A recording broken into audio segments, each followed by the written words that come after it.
하나님 말씀 마태복음 10장 16절입니다.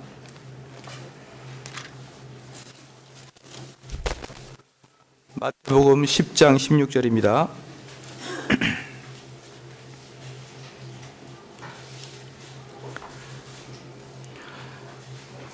봉독해 올리겠습니다. 보라, 내가 너희를 보냄이 양을 이리 가운데 보낸 것 같도다. 그러므로 너희는 뱀같이 지혜롭고 비둘기같이 순결하라. 오늘은 전도자의 살살한 제목으로 하나님 말씀 전하겠습니다. 오늘 본문 말씀을 보니까 예수님께서 제자들을 보내시면서 보라, 내가 너희를 보냄이 양을 이리 가운데 보낸 것 같도다. 그러므로 너희는 뱀같이 지혜롭고 비둘기같이 순결하라. 이 두 가지가 이 세상에 나가야 될 우리 그리스도인들의 모습인 것입니다. 뱀같이 지혜롭고 비둘기같이 순결하시기를 축원합니다. 우리의 본업이 무엇입니까? 우리는 이런 생각을 잘 가져야 됩니다. 우리 모든 그리스도인들의 본업은 우리가 맡고 있는 이 지역에서 열심히 살아 성공하는 게 아닌 것입니다. 그건 그리스도인이 아닌 사람들의 본업이고, 우리가 그리스도인이라, 나는 그리스도인이라 자청하는 순간 그건 본업이 아니라 부업이 되는 것입니다. 우리가 그리스도인이라고 자청하는 순간 우리는 영혼 살리는 데 본업이 돼야 되는 것입니다. 할렐루야. 내가 부동산 중개업자다 하는 순간 부동산 중개업이 본업이듯이, 내가 선생님이다 그러면 가르치는 게 본업이듯이, 내가 그리스도인이다 그러면 영혼 살리는 게 본업이다 이겁니다. 이걸 자꾸 부업으로 생각하고, 이걸 내가 일주일 동안 직장에서 열심히 살고 그리고 주일날을 하루 와서 예배 드린다, 이런 자세를 가지고 있기 때문에 우리가 그리스도인의 제자로서 살아가기가 힘든 것이에요. 그리스도인은 그 이름 그 자체에서 나는 영혼 살리는데 전문가가 되고 본업이 되겠다, 이런 마음이 분명하게 있어야 됩니다. 그런 차원에서 전도자의 자세를 한번 보겠습니다. 이제부터 여러분 스스로를 한번 진단해 봐야 됩니다. 왜냐하면 어떠한 훌륭한 기술자, 어떤 훌륭한 그 장인이라 그럴지라도 도구가 좋은 도구가 있어야 되는 것이에요. 그리고 그 도구를 잘 다루는 자가 돼야 되는 것입니다. 어떠한 자라도 그 도구에 능통해야 되는 것이에요. 제가 이렇게 보니까 미술을 전공한 사람들은 그 붓 하나가 미술을 전공하지 않은 사람들의 붓과는 틀리고요.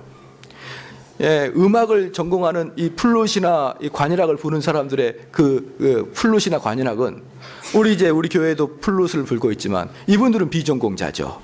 그래서 이분들에 비해서 전공자의 플룻은 한 1,000만 원 해요. 이분들은 비싸봐야 돈백 하겠습니까 어디? 이게 벌써 자기가 갖고 있는 이 장비가 고가고 아주 비싸다는 것은 다른 말로 말해서 그의 전문가라는 뜻인 것이에요. 전문가가 아니면은 절대로 비싼 것을 사지를 못합니다. 여러분들이 보시기에 웃기게 보이겠지만, 이 검도할 때도 이 검도복도 3만 원짜리부터 시작해가지고 300만 원짜리까지 있어요. 언뜻 보면 다 똑같아 보여도 오랫동안 운동한 사람들은 조금 비싼 거다라는 것을 알 수가 있는 것입니다. 그것처럼 모든 분야에는 전문가가 사용하는 것들은 다 비싸고 다 고가고 다 정교합니다. 그리고 그게 그만한 가치가 있기 때문에 또한 그렇습니다. 사랑하는 성도 여러분, 내가 집에 가서 전구 하나만 가려고 그래도 처음 전구 가는 사람들은 잘 못 갑니다. 내가 집에서 이 무슨 전기 콘센트 같은 거 가려는 거 절대 못 갑니다. 쉽지 않아요. 그런데 그런 거 하나 갈라 그래도 기술이 필요합니다. 그런 기술을 하나 얻으려 그래도 몇 차례의 시행착오를 거치면서 누구한테 배워서 하는 것입니다. 그런데 이 세상에서 가장 어려운 게 뭔지 아십니까? 사람 마음 바꾸는 것이에요. 사람 마음을 바꾸는 것처럼 어려운 게 어디 있습니까? 그런데 우리는 바로 그러한 일에 전문가가 돼야 된다 이겁니다. 할렐루야. 우리는 사람 바꾸는 일에 전문가가 돼야 되는 아주 어려운 일을 가고 있는 게 그리스도인이라 이겁니다. 그래서 이거 우리가 얼마나 어렵든지 시도조차도 못할 때가 너무 많습니다. 그런데 영적인 사람을 살리는 일, 이것도 철저히 기술입니다. 의사 선생님이 배를 가르고 수술하는 것도 기술이듯이, 이론만 가지고 안 되듯이 기술이듯이 우리도 기술이다 이겁니다. 우리가 영혼을 살리는 데 기술이 필요하다 이겁니다. 그럴 때 우리는 두 가지를 분명히 알아야 됩니다. 첫 번째 기술이기 때문에 자꾸 시행착오를 해보면서 연습을 해야 된다는 것입니다. 전도도 연습을 해야 되는 것이고, 전도도 시행착오를 해봐서 자기만의 노하우를 길러야 된다는 것, 이것입니다. 그리고 또한 두 번째, 기구, 또 도구, 이 사용을 아주 잘해야 된다는 것이에요. 그런데 연습은 우리 성도님들이 무대뽀로 한번 시작을 해보시고, 그리고 깨지고 실패하고 여러 번 해보다가 여러분만의 방법과 노하우를 발견하시고, 오늘은 그 도구를 사용하는 것을 말씀을 드리겠습니다. 첫 번째, 그 도구가 다른 게 아닙니다. 성결해야 됩니다. 할렐루야. 성결해야 됩니다. 우리가 예수님처럼 성품을 닮아가야 된다, 이겁니다. 오늘 본문 말씀 보니까 비둘기처럼 순결하라, 다른 말로 비둘기처럼 성결하라, 또는 비둘기처럼 거룩하라, 그런 뜻입니다. 예수님의 성품을 닮으라는 것입니다. 자, 우리가 팔고 있는 약이 있습니다. 그 약은 뭐냐 그러면, 우리는 약장 쓴 것이죠. 근데 그 약은 신약과 구약인데, 그건 80년대 유머고, 아직까지 80년대 유머를 하시면 안 됩니다. 그거 안 나오나 했습니다. 신약과 구약인데 우리가 팔고 있는 약은 구원인 것이에요. 구원이라는 상품을 우리는 팔고 있습니다. 그러면 우리가 한번 보십시다. 구원을 파는데 우리가 약장수라 이 말입니다. 또는 우리가 무용학과를 나와가지고 저기 서울 시내에다가 무용학원을 차렸습니다. 그런데 무용학원을 차렸는데 큰 대자보에 툭툭한 여자가 나와가지고 무용학원 강사라고 하면 오겠습니까? 안 오겠습니까? 안 와요. 한 100kg 넘는 자매가 다리를 쫙 벌리면서 우리 무용학원 오면 이렇게 됩니다. 아무도 안 옵니다. 그렇기 때문에 필히 그 무용학원에서 날씬한 자가 이렇게 하고 있어야 됩니다. 여러분, 요가 강사 중에 뚱뚱한 사람 봤나요? 다 날씬합니다. 그런데 우리는 그 요가를 하게 되면 그렇게 날씬한 것처럼 가서 뛰어들지만 원래 날씬한 사람이 했던 것이에요.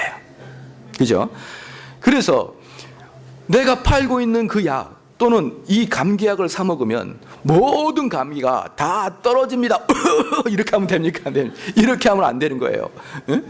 그래서 약을 파는 자, 상품을 파는 자는 그 부분에서 철저하게 그걸 마스터하고 있어야 되는 것입니다. 이 약을 발라봐. 이 약을 바르면 빠졌던 머리도 다시 나. 이러면서 대머리가 팔면 절대로 안 된다는 거예요. 그죠? 그것처럼 우리는 구원을 팔고 있기 때문에 우리 모습에서 사람들이 구원의 모습을 발견해야 되는 것입니다. 그 모습 중에 첫 번째로 드러나는 게 성결이에요. 성결.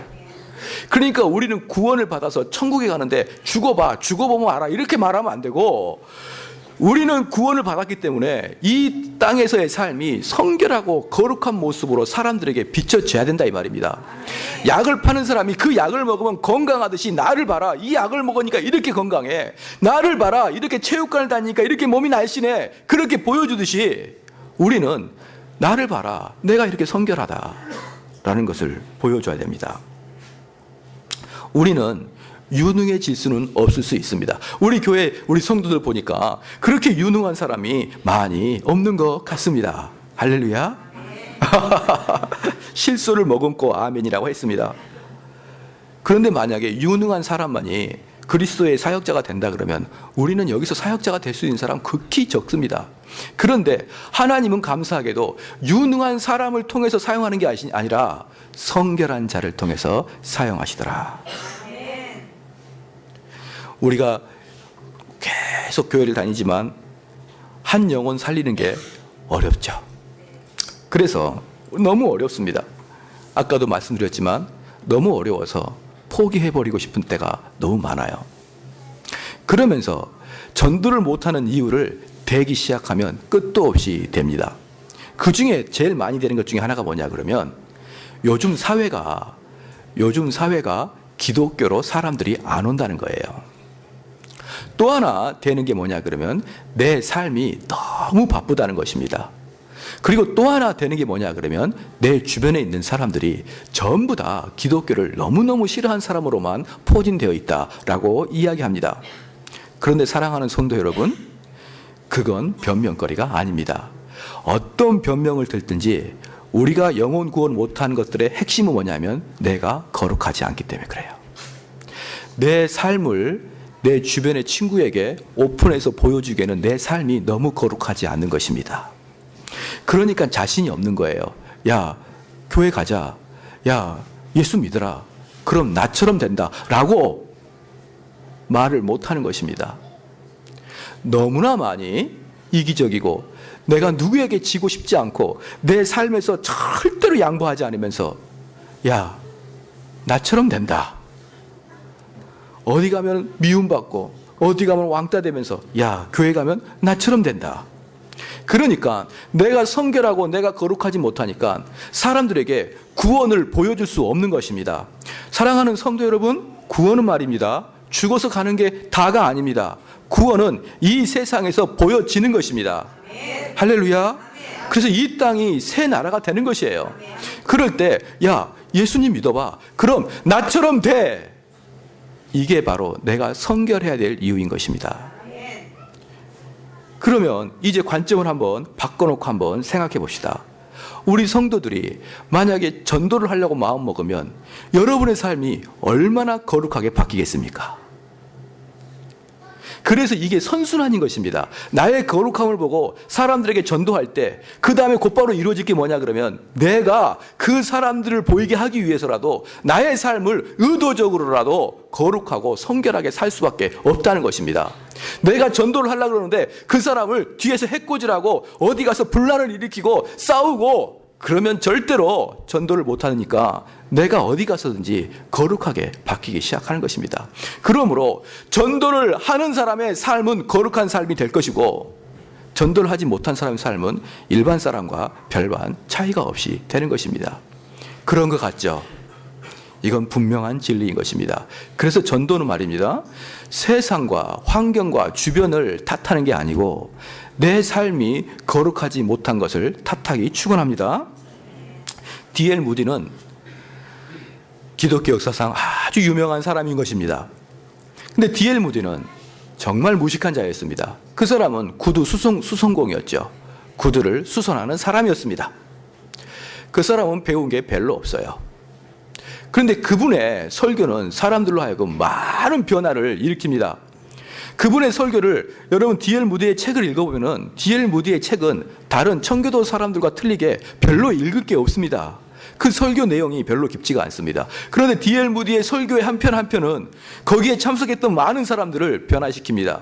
그런데 D.L. 무디를 평가할 때 사람들이 뭐라고 평가하냐면 D.L. 무디는 자기가 믿는 바를 설교하고 또 하나 자기가 행하는 바를 설교한다라고 이야기합니다. 그런데 D.L. 무디가 자기가 행하는 바를 설교한다라고 했을 때 그 행하는 바가 뭐냐 그러면 그의 성결을 이야기하는 거예요. 그는 그 동네에 소문난 거룩한 자였습니다. 그래서 D.L. 무디가 이야기하는 그 이야기는 자기의 삶을 그대로 이야기했는데 그게 바로 자신의 거룩함이었다. 할렐루야. 두 번째 도구가 있습니다. 두 번째 도구는 고도의 영적 생활입니다. 전도자로 쓰이는 사람들은 아까도 말씀드렸지만 우리는 단순한 기술자가 아닌 것입니다. 한 사람의 영혼을 바꾸고 한 사람의 마음을 바꾸는 아주 고도의 기술자인 것입니다. 그래서 우리에게는 고도의 영적 생활을 영위해야 됩니다. 그래서 그 고도의 영적 생활을 어떻게 해야 되냐 그러면 우리의 사명은 하나님의 능력에 힘입어 다른 사람에게 생명을 나눠주는 그런 소명을 받았다는 것을 믿기 축원합니다. 그러니까 내가 다른 사람에게 생명을 살려주는 것이에요. 지난번에 말씀드렸듯이 죽은 아이를 매만져서 살리던 엘리사와 같은 그 사역, 저 죽어 있는 아이들, 죽어가고 있는 저 세상 사람들을 우리가 엘리사처럼 만져서 그 사람을 살리는 고도의 영적 생활을 해야 되는 것입니다. 요한복음 7장 38절에 이렇게 말했습니다. 나를 믿는 자는 성경에 이름과 같이 그 배에서 생수의 강이 흘러나니라. 할렐루야. 우리 성도님들 배에서 뭐가 흘러나온다고요? 생수의 강이 흘러나온다는 것이에요. 생수의 강이 우리 배에서 흘러나오는 것입니다. 생수의 강은 생명을 살린다는 뜻인 거예요. 아무리 메마른 곳이라도 물이 지나가게 되면 생명이 살게 되어 있습니다. 그렇기 때문에 우리 성도들이 지나가고 우리 성도들이 있는 그곳에서는 생수의 강이 흘러서 거기에 있는 사람을 살리고도 남는다 이 말입니다. 할렐루야. 바로 이게 영적 생활인 것이에요. 이게 무슨 말이냐 그러면 우리 성도들이 영혼이 깨어 있어야 되고 더 나아가서는 영혼이 살아 있어야 되는 거예요. 무생물은 무생물을 낳습니다. 생명은 생명을 낳습니다. 사람은 사람을 낳고 개는 개를 낳습니다. 돌은 쪼개면 돌입니다.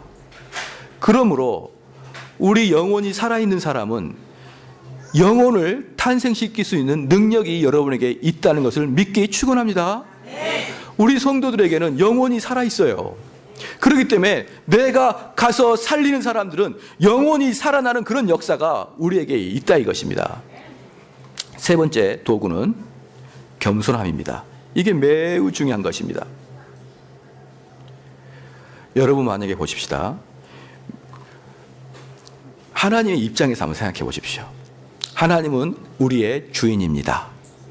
우리를 뒤에서 조종하시고 우리에게 명령을 내리시는 주인입니다. 그러면 만약에 여러분들이 사업장, 사장이고 주인이라고 생각해 보십시오.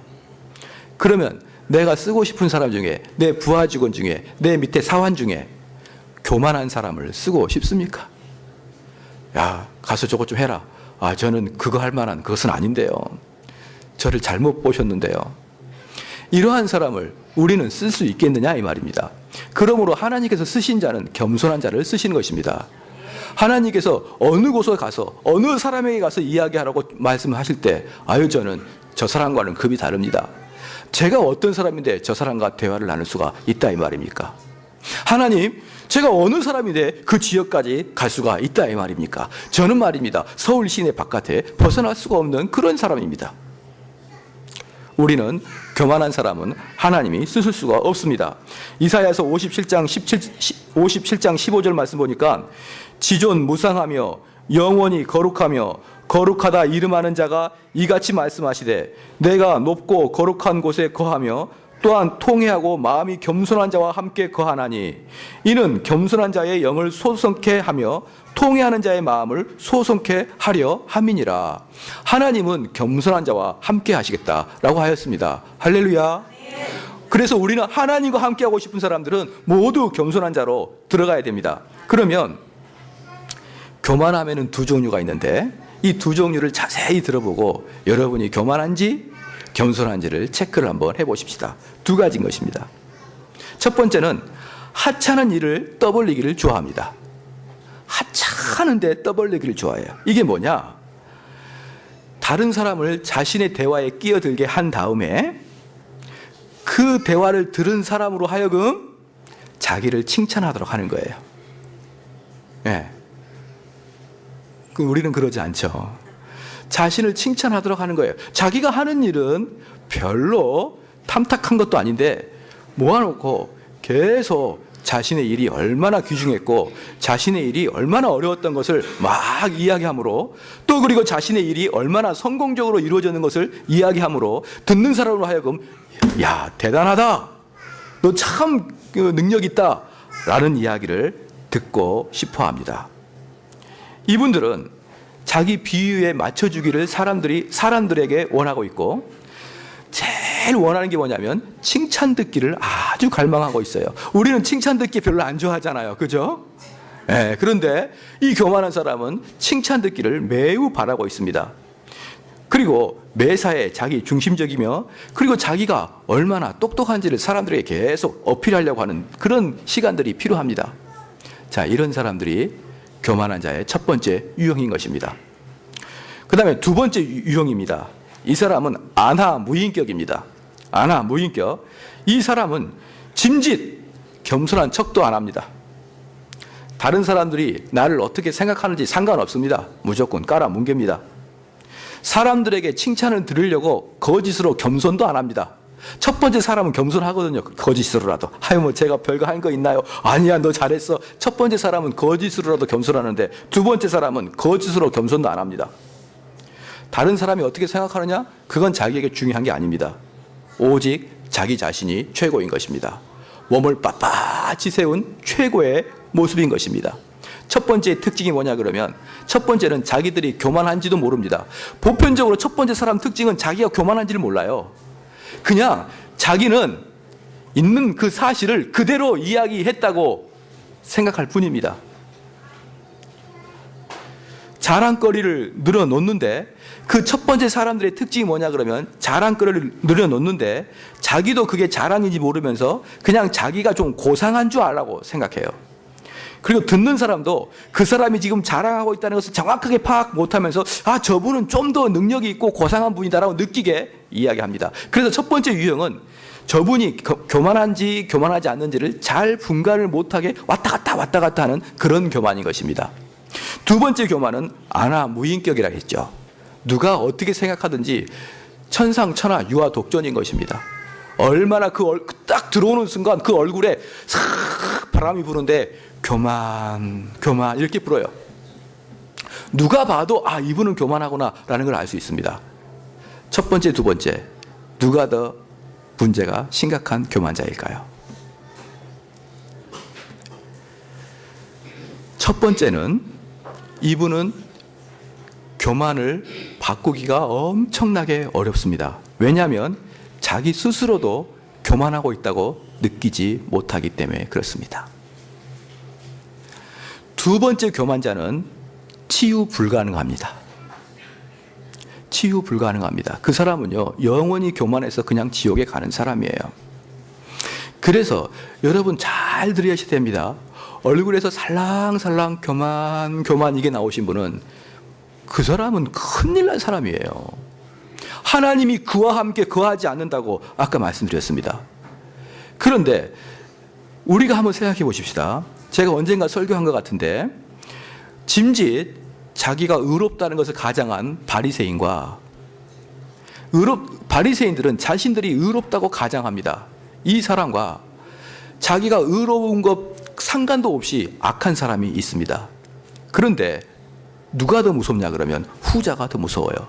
왜냐 그러면 겸손을 가장하고 자기가 의롭다는 걸 가장하고 사람들 보는 앞에서 자기 행동을 이렇게 바꿔서 자기 혼자 있을 때는 막 괴물로 변하는데 사람이 있을 때는 왠지 착한 사람으로 이렇게 보이게 하는 이중인격자는 최소한 자기가 숨기고 있다는 것을 알고 있고 자기의 삶의 목표는 이게 아닌 것을 알고 있어요. 그래서 그 사람 항상 마음속으로 갈등합니다. 왜 나는 사람들 앞에서는 착한 척하고 왜 집에서는 이게 괴물로 변하는 거야? 왜 나는 이렇게 할 거야? 이렇게 갈등합니다. 그런데 사람이 보나 안 보나 그냥 조폭처럼 두들겨 패고 이런 사람들은 안 변해요. 그런데 이 둘 다 하나님이 쓰시지 않는 사람인 것입니다.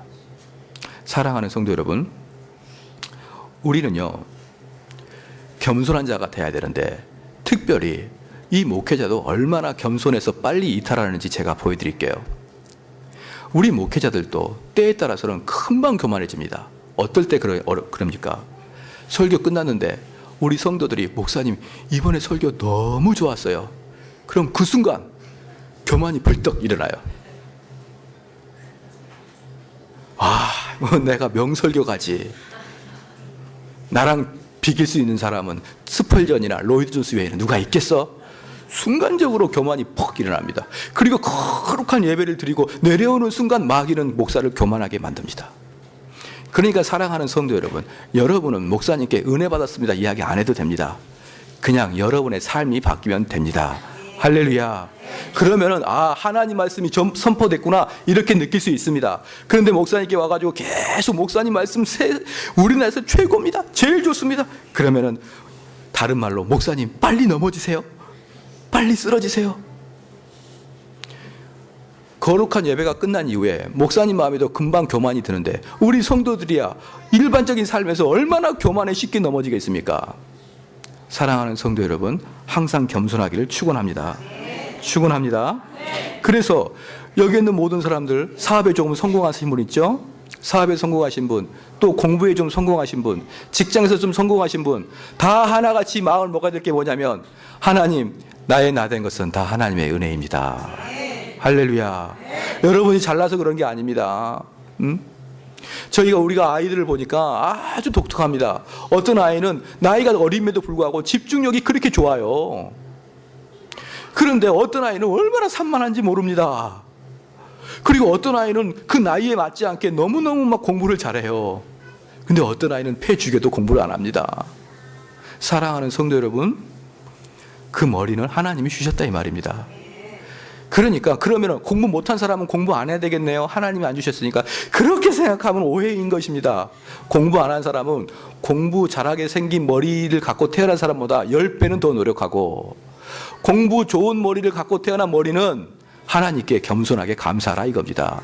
하나님이 주셨습니다. 할렐루야. 우리 한영남 권사님 키에 대해서 만족하십니까? 우리 한영남 권사님 키에 누가 주셨습니까? 하나님이 주셨어요. 그러니까 불만족하지 마십시오. 하나님이 어련히 알아서 주신 것입니다. 할렐루야. 그걸 감사하는 게 겸손이에요. 이걸 제가 왜 물어봤느냐, 우리 교회 키 큰 사람들, 여러분이 뭘 노력했다고 키가 컸다고 생각하십니까? 하나님이 주신 것입니다. 그러니까 키 컸다고 교만하지 마시고 하나님이 주심을 감사하라 이겁니다. 그래서 키 작은 사람도 하나님께 감사. 할렐루야. 키 큰 사람도 하나님께 겸손. 공부 못한 사람도 그래도 구구단은 외울 수 있으니까 감사. 공부 잘한 사람도 하나님이 값없이 주신 머리니까 겸손. 그게 우리 성도에겐 필요합니다. 할렐루야. 돈 많이 번 사람, 공부 잘한 사람, 키 큰 사람, 얼굴 잘생긴 사람, 경고합니다. 더 마음 가지고 겸손하십시오. 할렐루야. 그리고 목사님께 자꾸 교만하게 만들지 마시고 그냥 우리의 삶이 변하면 됩니다. 마지막 네 번째 도구는 뭐냐면 역사하는 믿음입니다. 우리가 지금까지 세 번째로 했습니다. 제목만 한번 말해볼까요? 첫 번째 뭐였죠? 성결이었습니다. 두 번째는 영적 고도의 생활, 고도의 영적 생활이었습니다. 세 번째는 겸손이었습니다. 네 번째는 역사하는 믿음입니다. 이게 뭐냐 그러면요, 이 말씀을 잘 들어야 됩니다. 성경에는 내 믿음대로 될지어다 이 말씀이 있습니다. 이 말씀은 진리입니다. 그래서 우리는 믿음대로 되는 것입니다. 이게 무엇을 말하냐 그러면, 우리 성도들의 입에서 그 나오는 말씀은 하나님 말씀을 그대로 선포한다고 생각하는 그 순간에 이 입에서 나오는 말씀은 하나님이 함께하는 말씀이라는 걸 믿으십시오. 할렐루야. 그래서 세상 사람들을, 내 친구를 하나님 말씀으로 변화시키기 위해서 여러 가지 상식적인 거, 잡다한 짓은 여러 가지 알 필요 없습니다. 간단하지만 짧지만 한두 가지만이라도 제대로 아시길 바랍니다. 간단하고 짧지만 한두 가지라도 제대로 하는데, 우리 성도들은 이 복음만 제대로 알기를 축원합니다. 그래가지고 이 복음을 이야기할 때 여러분 마음속에 어떤 마음이 있어야 되냐면, 내가 지금 선포하는 이 입에 성령님께서 함께 나가신다는 믿음이 있어야 되는 거예요. 내가 이야기할 때 어떠한 장벽도 깨부수는 성령의 역사가 내 입을 통해서 나간다고 생각해야 됩니다. 거북선이 입을 확 벌리면 불이 쫙 나가듯이 우리 성도들의 입에서 복음이 나갈 때 성령의 불이 나간다고 믿기를 축원합니다. 그럴 때 담대하게 전하시라 이겁니다. 이 사람이 믿을까 안 믿을까, 이 사람을 설득하기 위해서 이 사람이 알고 있는 지식을, 이 사람이 물리학자면 물리학의 지식을, 이 사람이 화학자면 화학의 지식을, 경제학자면 경제학의 지식을, 삶의 나눔을, 이걸 붙여가지고 복음을 얼버무리려고 하지 마시고, 그런 거 잡다한 거 알지 마시고 복음의 진수만 쫙 이야기하십시오. 그런데 그때 어영부영 우물쭈물 소심하게 말하지 마시고, 그렇다고 큰 소리 치라는 거 아닙니다. 마음의 믿음과 확신을 가지고 내가 말씀을 전파할 때 성령이 역사한다는 믿음 가져야 되는 거예요. 할렐루야. 저는 항상 그러한 믿음을 갖고 있습니다. 하나님께서는 복음에 미련한 것으로 사람을 전도하십니다. 전도에 미련한 것으로 하나님의 역사를 하신다 이 말입니다. 할렐루야. 그런데 저는 항상 이런 의식 가지고 있습니다. 성경 말씀을 전하는 순간 지금 저는 하나님과 같이 하고 있다고 저는 생각해요. 왜냐하면 하나님은 이 복음 말씀을 통해서 역사하시는데, 이 복음을 누굴 통해서? 목사의 입을 통해서 역사하신다 이 말입니다. 그래서 저는 이 가운을 입기를 좋아합니다. 왜냐 그러면 저는 이 가운을 입을 때마다 다짐해요. 나는 지금부터 하나님 말씀을 전하는 시간이야. 그리고 나는 나의 사적인 생각을 더 이상 이야기하지 않겠어. 나는 내 사적인 생각을 이야기하지 않겠어. 그리고 나는 내가 하나님 말씀을 전하는 순간 하나님은 그 말씀을 통해서 각 성도의 심령에 역사할 수 있어. 할렐루야.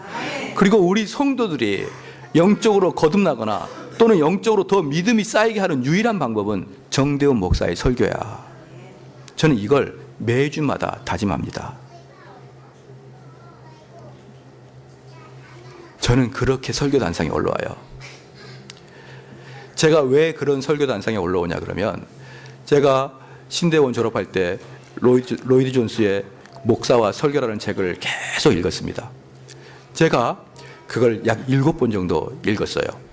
읽었는데 로이드 존스가 그런 마음을 먹는 거예요. 항상 설교단상에 올라오기 전에 가운을 딱 입으면서 나는 사라지고 나의 몸은 사라지고 나를 십자가 뒤에 감추시고 그리스도만이 나타나기를 자기는 원했습니다. 저도 마찬가지예요. 그래서 저의 바람은 제가 설교가 다 끝나고 나서 우리 성도들이 정대원 목사의 그 사상이나 정대원 목사를 기억하는 게 아니라 그리스도만을 기억하기를 축원합니다. 그리스도가 드러나야 되고 예수님의 부활이 드러나야 되는 것이에요. 그런데 그 밑에 어떤 믿음이 있냐 그러면 제가 지금 설교 말씀을 전하고 하나님 말씀을 대언할 때 하나님이 역사한다는 믿음을 가지고 저는 한다 이겁니다. 진짜입니다. 거짓말하는 거 아닙니다. 왜냐 그러면 저는 성경 공부를 통해서 많은 사람이 제 앞에서 실질적으로 변화된 모습을 얼마든지 봤기 때문에 저는 믿습니다. 성경 공부를 그렇게 오래 가르쳤는데 앞에서 성경 공부를 배웠던 사람, 설교를 들었던 사람이 10여 년 동안 한 명도 없었다 그러면 저는 이런 믿음은 안 생겼을 것입니다. 그러나 하나님 말씀은 신실하게 대언할 때 그 앞에서 실질적인 삶에 변화되는 사람이 수두룩하게 나타나더라 이 말입니다. 그래서 지금도 내가 하나님 말씀 전할 때 성령께서 여러분의 심령에 같이 일한다는 믿음을 가지고 왔다 이겁니다. 그러니까 저의 설교는 극단적인 이야기가 나올 때가 있습니다. 어떻게 극단적으로 나오냐면 이건 맞고 저건 틀립니다라고 극단적으로 이야기가 나올 수 있습니다. 그럴 때 우리 성도들이 목사님은 너무 한쪽에 편향된 거 아닙니까? 라고 이야기할지 모르지만 다르게 보면은 이 말씀에 저는 확신을 가지고 있다 이 말입니다. 그래서 저는 여러분의 의견에 대해서 있겠지만 이 말씀도 참고해 주십시오. 이 말씀도 일리가 있습니다. 이렇게 전하지 않습니다. 이 말씀만이 옳습니다. 라고 전합니다. 사랑하는 성도 여러분, 우리 성도들도 사람들 만날 때 이런 확신 가지고 나가야 돼요.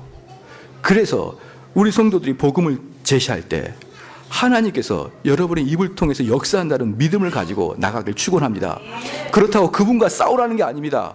믿음을 가지고 있으면 아무리 속삭이고 천천히 이야기할지라도 거기에 내 믿음대로 될지어다.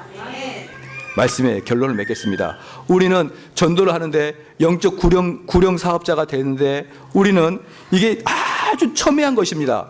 그래서 모든 사람에게 도구가 필요합니다.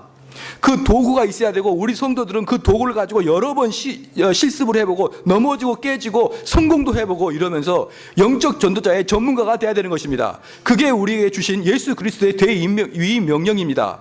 그런데 그 도구가 뭐냐? 막 이런 성경책 그런 것 떠나서 첫 번째 뭐라고 했죠? 성결해야 된다. 두 번째, 여러분이 먼저 영적으로 살아 있어야 된다. 고도의 영적 생활을 해야 된다. 세 번째, 겸손해야 된다.